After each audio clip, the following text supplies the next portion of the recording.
Hello everyone, I am Mamta Goyal. As you know, हमने class 12 macro economics की money and banking unit start की हुई है। ये इसका नेक्स्ट पार्ट है जिसमें हम डिस्कस करेंगे फंक्शन ऑफ सेंट्रल बैंक। जैसा कि हम जानते हैं कि बैंक टू टाइप्स के होते हैं, commercial bank and central bank. Commercial bank को हम इससे पहले वीडियो में डिस्कस कर चुके हैं। आज हम डिस्कस करेंगे सेंट्रल बैंक। सेंट्रल बैंक क्या है? Central bank is an apex body. Apex body mean supreme body, यानी जितने भी बैंक है उसमें सबसे ऊपर। That control, operate, regulate and direct the entire banking and monetary structure of the country. यानी एक ऐसी बॉडी, सेंट्रल बैंक क्या है? एक अपेक्स बॉडी है, सुप्रीम बॉडी है, जो कंट्रोल करती है। किसको कंट्रोल करती है? बैंक को कंट्रोल करती है। ऑपरेट करती है यानी उसको चलाती है। रेगुलेट करती है यानी रूल्स और रेगुलेशन बनाती है। एंड डायरेक्ट्स, डायरेक्ट्स मतलब डायरेक्शन देती है, किस तरह से सही है और गलत है। किसको करती है? Entire banking system. Entire banking system जितने भी हमारे कमर्शियल बैंक है। And monetary structure of the country. तो सेंट्रल बैंक क्या करता है? सभी बैंकों को कंट्रोल करता है, ऑपरेट करता है, रेगुलेट करता है एंड डायरेक्ट करता है। और ये क्या है? एक अपेक्स बॉडी है, सुप्रीम बॉडी है। यानी सभी बैंकों का बैंक क्या कहलाता है? Central bank. It is known as the apex यानी supreme body as it occupied the top most position. किसकी टॉप मोस्ट पोजिशन है? हमारे सेंट्रल बैंक की। सेंट्रल बैंक यानी इंडिया का सेंट्रल बैंक क्या है? आरबीआई। इंडिया का सेंट्रल बैंक क्या है? आरबीआई यानी reserve bank of India. In the monetary and banking system of the country, all the financially developed country have their own central bank. यानी भारत का central bank क्या है? हमारा आरबीआई। जितने भी डेवलप्ड कंट्री होते हैं सभी के सेंट्रल बैंक होते हैं। और हमारा कौन सा हो गया अपना? Central bank RBI. जिसने बोला है all the financially developed country, जितने भी फाइनेंशियली डेवलप्ड कंट्री हैं उन सबके अपने सेंट्रल बैंक होते हैं। India central bank is reserve bank of India. India का सेंट्रल बैंक क्या है? Reserve bank of India. RBI was establish in अप्रैल 1 1935।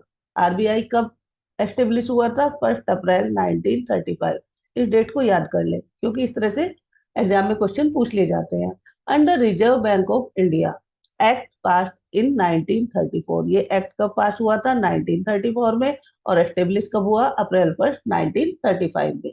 कौन सा? Reserve bank of India, India का central bank. Central bank is known by different name in different country. Central bank सभी country का, जो developed country होते हैं, मॉनेटरी डेवलप्ड कंट्री होते हैं, सभी के सेंट्रल बैंक होते हैं। इंडिया का सेंट्रल बैंक क्या हुआ? आरबीआई। मीन क्या हुआ? Reserve bank of India. दूसरी कंट्री के भी सेंट्रल बैंक है, उनके अलग अलग नेम है।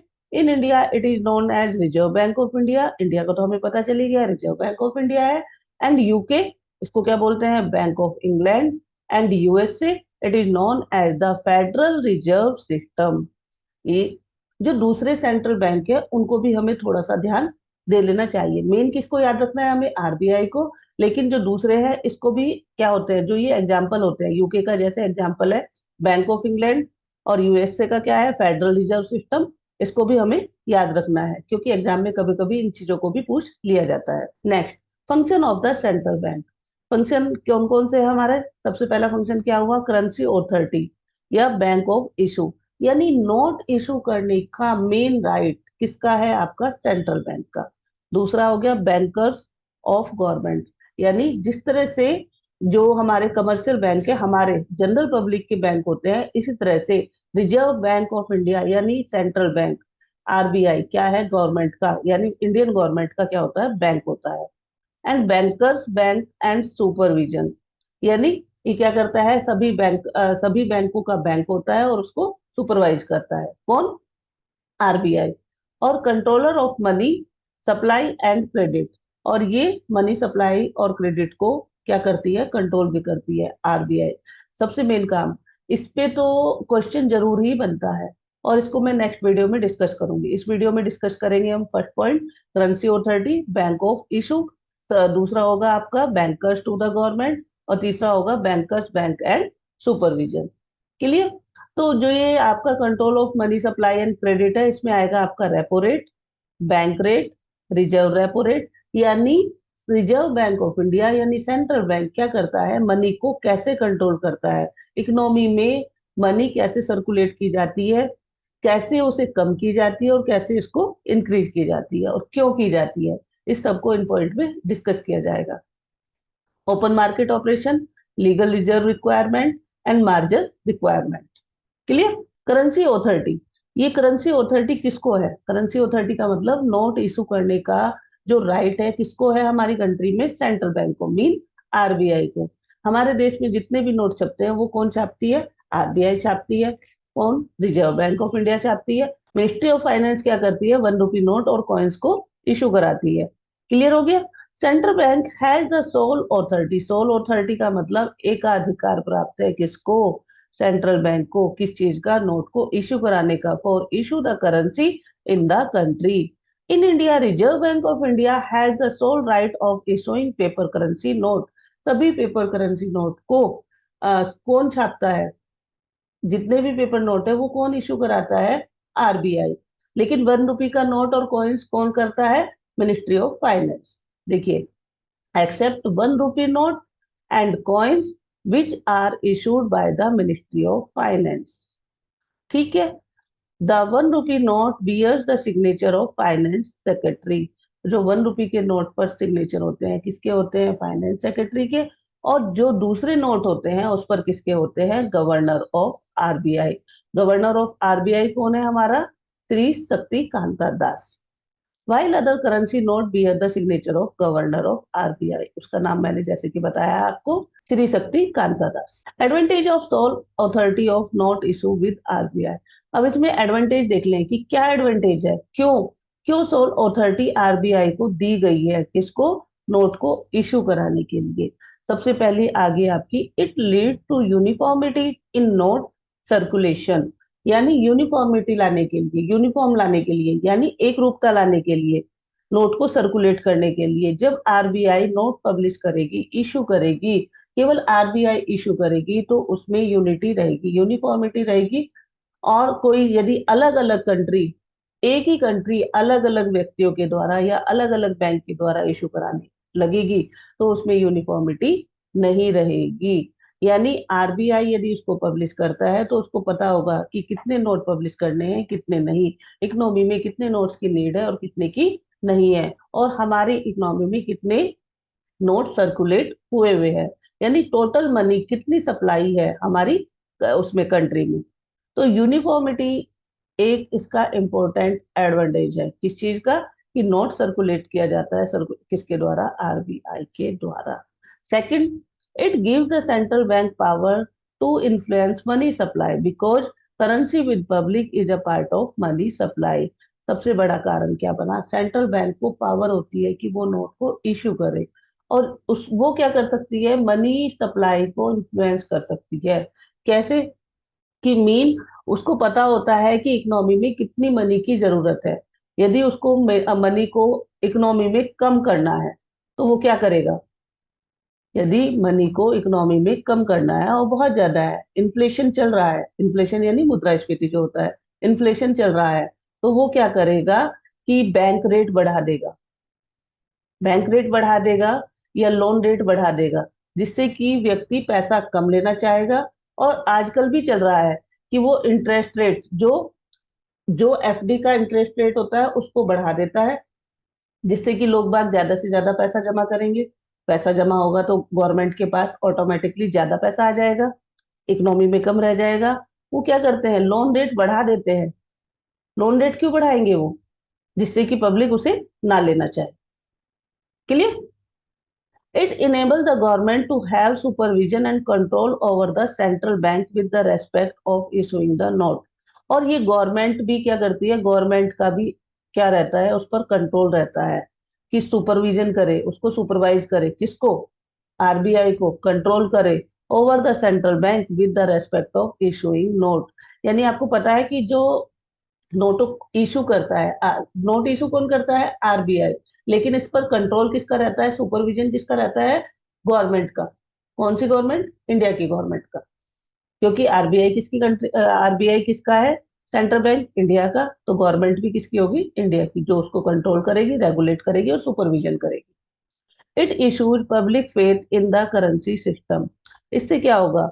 पब्लिक को फेथ बन जाएगा किस पर? करेंसी सिस्टम पर। जब सोल अथॉरिटी किस पर है? आरबीआई पर। एक एक आरबीआई यानी एक सेंट्रल बैंक जब उसको कंट्रोल करेगा तो पब्लिक का उस पर विश्वास रहेगा। Next one, banker to the government.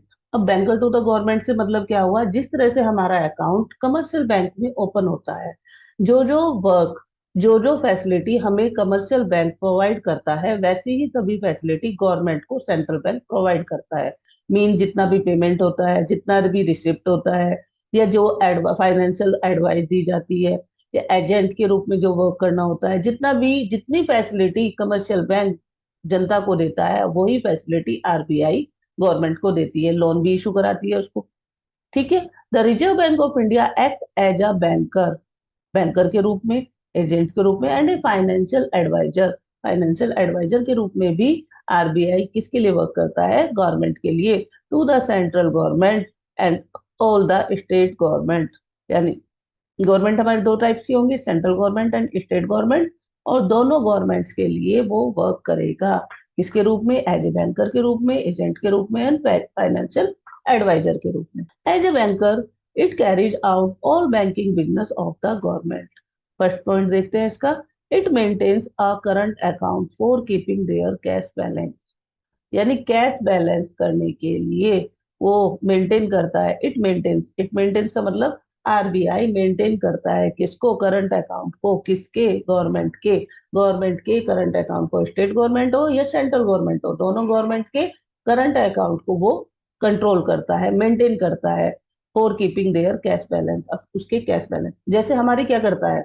Commercial bank क्या करता है? हमारी डिपॉजिट एक्सेप्ट करता है, हमें लोन प्रोवाइड करता है। इसी तरह से सेंट्रल बैंक भी गवर्नमेंट की, दोनों गवर्नमेंट की सेंट्रल बैंक कौन कौन सी होती है? सेंट्रल गवर्नमेंट और स्टेट गवर्नमेंट, दोनों गवर्नमेंट की कैश बैलेंस को क्या करता है? कैश को बैलेंस करता है।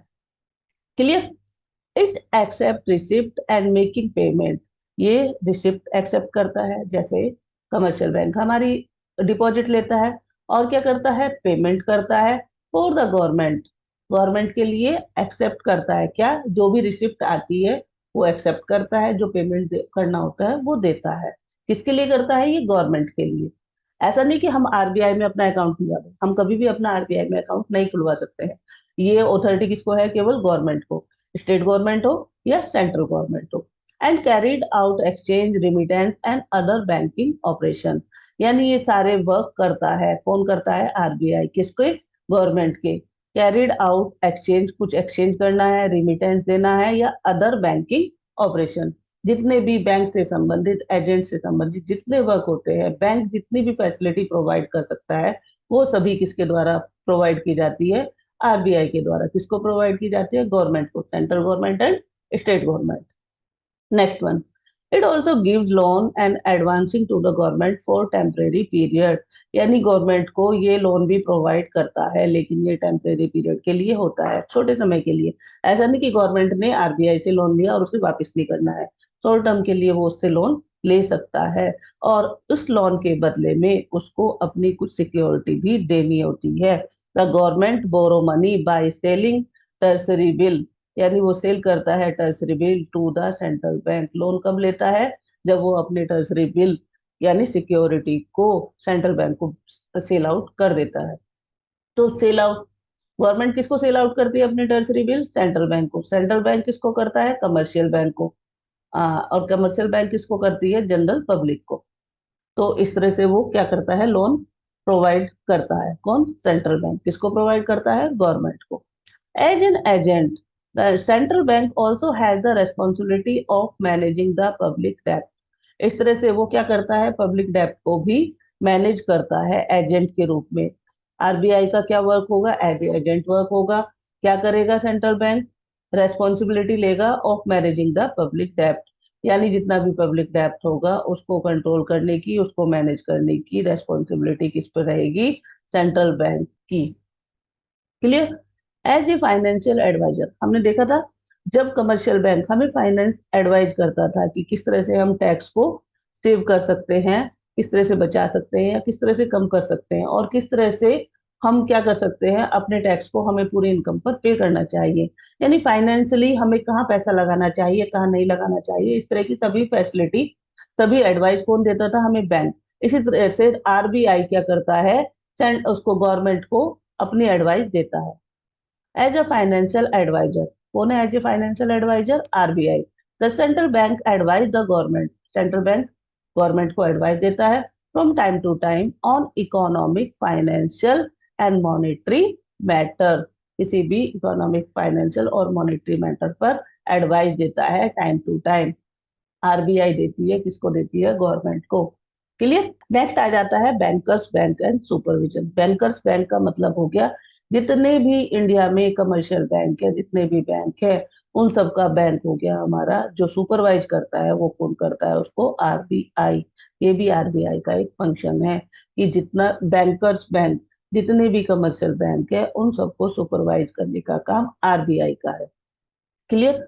जैसे कि क्या होता है, हम लोग होते हैं स्कूल में, स्कूल में जैसे स्टूडेंट्स होते हैं, स्टूडेंट्स के ऊपर होता है टीचर जो उसको सुपरवाइज करता है, और टीचर के ऊपर होते हैं प्रिंसिपल मैम, प्रिंसिपल हो गई, और प्रिंसिपल के ऊपर होता है मैनेजमेंट, यानी सबके ऊपर एक सुपरविजन करने वाला एक व्यक्ति होता है।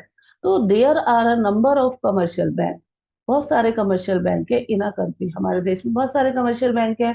There should be some agency to regulate and supervision their proper functioning. मतलब उनके ऊपर कुछ रेगुलेट और सुपरविजन करने के लिए कुछ कंपनी होनी चाहिए ना। और हमारे कमर्शियल बैंक को कौन रेगुलेट करता है, कौन सर्कुलेट करता है, कौन सुपरविजन करता है? RBI. Being the apex bank, apex bank यानी supreme bank, the central bank, central bank क्या होता है? सुप्रीम बैंक होता है। Act as the banker to the other bank, कैसे एक्ट करता है? वो सभी बैंकों का एक बैंक है, यानी वो उनका हेड है। As the banker of bank, the central bank function in three capacities, उसकी तीन कैपेसिटी होती है, यानी बैंकर्स का बैंक होने के रूप में कौन कौन सी फैसिलिटी वो प्रोवाइड करता है, उसको थ्री पार्ट्स में डिवाइड किया गया है। सबसे पहले हो गया आपका कस्टोडियन ऑफ कैश रिजर्व, दूसरा हो गया आपका lender of last resort, and clearing house. ये सभी फंक्शन किसके हैं? हमारे आरबीआई के। किसके लिए है? हमारे कमर्शियल बैंक के लिए, जिससे कि वो क्या कहलाता है? Bankers bank. सबसे पहले आ गया आपका custodian of cash reserve. Custodian cash reserve, आपने CRR, कैश रिजर्व रेशो, यानी कैश रिजर्व रेशो क्या होता है? जैसे हमारे बैंक में 1,000 रुपये सबमिट है, 1,000 रुपये डिपॉजिट है, यानी टोटल अमाउंट कितना है? 1,000 रुपये। इस 1,000 रुपये का यदि 5% कितना हो जाएगा आपका? 10% कितना होगा? 100 रुपये। तो 5% कितना हो जाएगा? 50 रुपये। यानी 50 रुपये एज ए कैश रिजर्व किसके पास रखेगा? वो आरबीआई के पास। ये क्या है हमारा? आरबीआई इसका कस्टोडियन है। किसका? 50 रुपये का, यानी 5% का। तो custodian of cash reserve, RBI इतना पैसा हर बैंक का क्या रखता है? रिजर्व रखता है अपने पास। पैसा एक ऐसा नहीं कि सबकी 50 रुपये ही वो रखेगा, एक परसेंटेज रख देगा। उसने कहा 5% सभी बैंक हमारे पास रिजर्व रखेंगे, कैश रिजर्व रखेंगे, कैश के रूप में। और किसी इमरजेंसी यदि उनको पड़ती है तो वो उसको प्रोवाइड भी करा देता है। तो एज ए कस्टोडियन वो क्या करता है? वर्क करता है। कौन? आरबीआई। क्या कस्टोडियन किस चीज को रखता है? कैश को रिजर्व रखता है अपने पास। यानी reserve bank of India, reserve bank of RBI क्या करती है? अपने पास कुछ पैसा रिजर्व रख लेती है।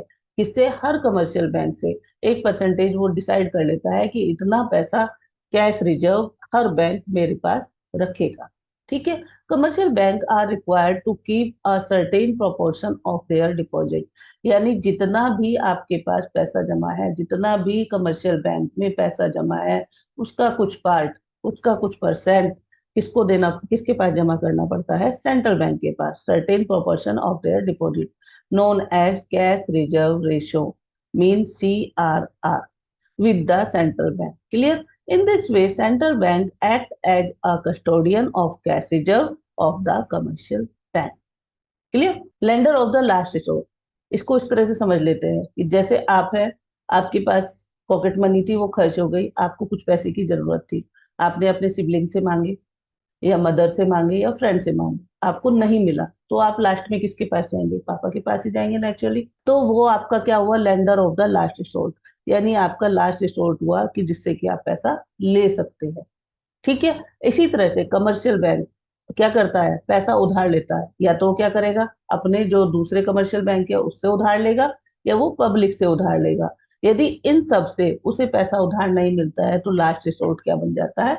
आरबीआई। तो उसे आरबीआई से उधार लेना पड़ता है। तो लेंडर ऑफ लास्ट रिसोर्ट कौन सा हुआ उसका? आरबीआई। तो आरबीआई कैसे वर्क करता है? लास्ट रिसोर्ट के रूप में वर्क करता है। When commercial bank fail to meet their financial requirement from other sources, यानी कमर्शियल बैंक को अदर सोर्सेज से पैसा नहीं मिलता है, तो in case of a financial emergency they approach the central bank to give loan. तो वो किससे अप्रोच लगाता है? सेंट्रल बैंक से। टू गिव लोन, लोन लेने के लिए वो किससे अपनी अप्रोच लगाता है? सेंट्रल बैंक से। And the advance as lender of the last resort. Clear? लेकिन सेंट्रल बैंक ऐसा नहीं है कि वो कमर्शियल बैंक को लोन देगा, वो ऐसे ही देगा, वो सिक्योरिटी के रूप में भी कुछ लेगा। तो central bank assist there bank through discounting of approaching security, यानी उसके बदले में उसको सिक्योरिटी रखनी पड़ेगी। सिक्योरिटी रखेगा या बिल ऑफ एक्सचेंज, तभी उसको लोन मिलेगा। किसको? कमर्शियल बैंक को। किससे? सेंट्रल बैंक से। क्लियर? तो ये हो गया आपका लास्ट रिसोर्ट, यानी कमर्शियल बैंक का लास्ट रिसोर्ट क्या हुआ? Central bank.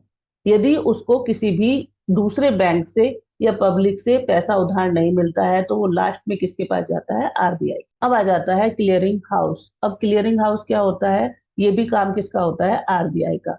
जैसे कि हम जानते हैं कि आरबीआई के पास सभी कमर्शियल बैंक के अकाउंट होते हैं, जैसे कि हमारे अकाउंट, पूरी जनता के अकाउंट कमर्शियल बैंक में होते हैं, इसी तरह से सारे कमर्शियल बैंक के अकाउंट आरबीआई के पास होते हैं। उसको पता होता है किस बैंक ने कितना डिपॉजिट कर रखा है, कितना, मतलब जितना कितना उनके पास डिपॉजिट है, कितना उसने किसको दिया है, किससे लिया है, ये सब रिकॉर्ड किसके पास होता है? आरबीआई के पास होता है। क्लियरिंग हाउस का मतलब क्या हुआ? इससे पहले हम देख लेते हैं कि आरबीआई जितने भी कमर्शियल बैंक हैं सबका रिकॉर्ड, लेखा जोखा सब किस में पास होता है, कितना डिपॉजिट किस में है, किसने किसको लोन दिया, किसने किससे लिया दिया, हर बैंक का रिकॉर्ड किसके पास होता है? सेंट्रल बैंक के पास होता है। जिस तरह से जनता का जितना भी पैसा जमा होता है या लिया गया है, दिया गया है, उस सब का रिकॉर्ड कमर्शियल बैंक के पास होता है। हमारा जितना भी रिकॉर्ड होता है कि हमने किस बैंक से कितना लिया, कितना नहीं लिया, कितना दिया, ये सब किसके पास होता है? कमर्शियल बैंक के पास हमारा रिकॉर्ड रहता है। उसी तरह से हर कमर्शियल बैंक का रिकॉर्ड किसके पास रहता है? आरबीआई के पास। इसको हम एक एग्जांपल से समझ लेते हैं कि दो बैंक है, ए एंड बी। ए ने कुछ पैसा उधार लिया, ए बैंक ने कुछ पैसा उधार लिया बी से, तो यानी बी को उसे लौटाना होगा। ऐसे ही सी और डी, दो बैंक है, डी ने किससे लिया? सी से। तो इन सब का रिकॉर्ड कि किसने किससे लिया और किसको लौटाना है आरबीआई के पास रहता है। जितने भी कमर्शियल बैंक है उनका आपस में जितना भी लेना देना होता है वो सब का रिकॉर्ड किसके पास रहता है? आरबीआई। आरबीआई इसको क्या करता है? क्लियर कर देता है। That is called clear housing. इसका एक एग्जांपल और ले लेते हैं।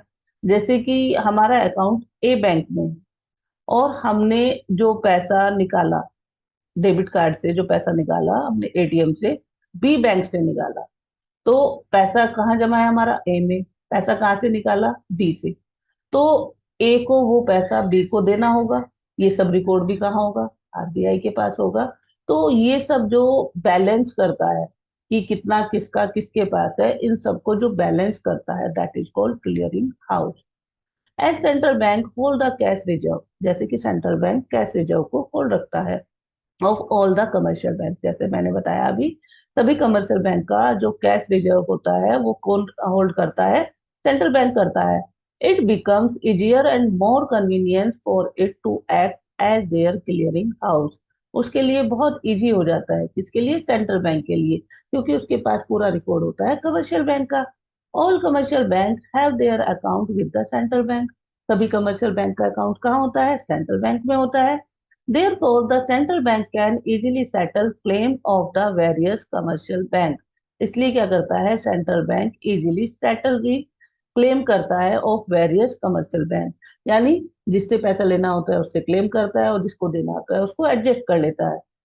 ईच अदर, एक दूसरे के द्वारा, यानी एक बैंक का दूसरे बैंक से, दूसरे बैंक का पहले बैंक से जितना भी लेना देना होता है उसको क्लियर करता है। By making debit and credit entire in the account, उसके अकाउंट में डेबिट करके और क्रेडिट करके उसको बैलेंस कर देता है। That is called clearing house. Clear? I hope you understood everything. If you have any doubt, you can ask me in the comment section. And if anybody wants video, please let me know in the comment section. And I will try to make video on those topics as soon as possible. Thank you for watching. Happy learning.